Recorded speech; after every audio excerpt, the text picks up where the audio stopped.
This is SBC News. Good evening. Anti-government activists continued their protests in town this morning. They had assembled next to the History Museum, not far from the Clock Tower, and some were sitting next to the Capital City building. We learned that the police dispersed the protesters in view that they were breaching public health regulations. We asked the police for an interview about this morning's protest, but so far they have not responded. With the creation of the LDS, SNP was no longer functioning as a party on its own, and since 2016, its leaders, members and supporters have been fully engaged in LDS together with the other parties whose leaders joined to form the LDS. These statements were made by the leader of the LDS, Roger Mancienne, when he was explaining the reason behind the decision to dissolve the SNP. He says the LDS welcomes the decision of a dissolution of the SNP as it brings more clarity to the political landscape, which can be clouded by a profusion of parties with no real representational base. To note that the dissolution of the SNP was published in a special official gazette dated Wednesday, the 22nd of September.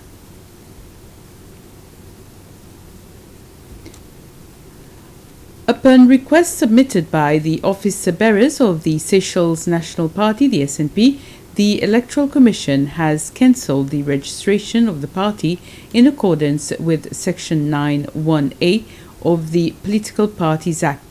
Pursuant to Section 25(1) of the same Act, the Commission has appointed a liquidator in which it shall vest the assets of the party. The Commission once more calls for compliance with the Act governing political parties. At present, there are 7 registered political parties. President Wavel Ramkalawan addressed the UN General Assembly virtually during the UN Food Systems Summit on Thursday.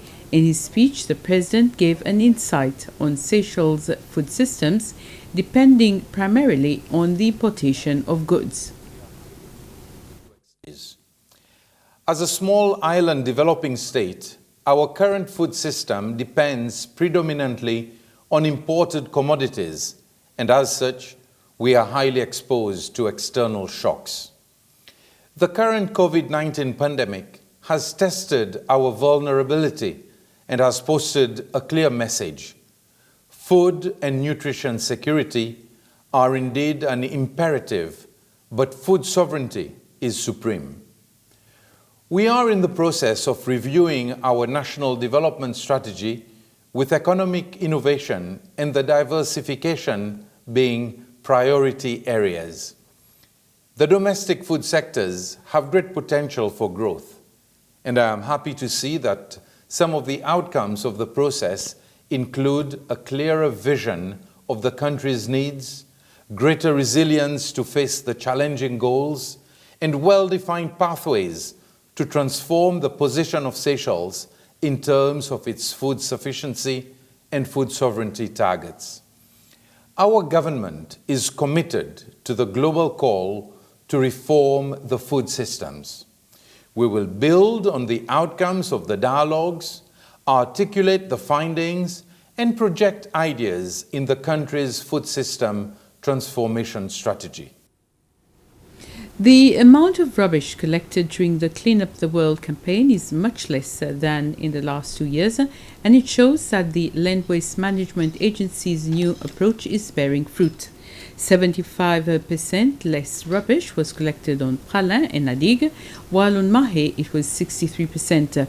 The acting CEO of the LWMA, Rahul Mangro, says this is because they are organizing 4 cleanups during the year instead of 1, and encouraging districts to continue undertaking such an exercise regularly.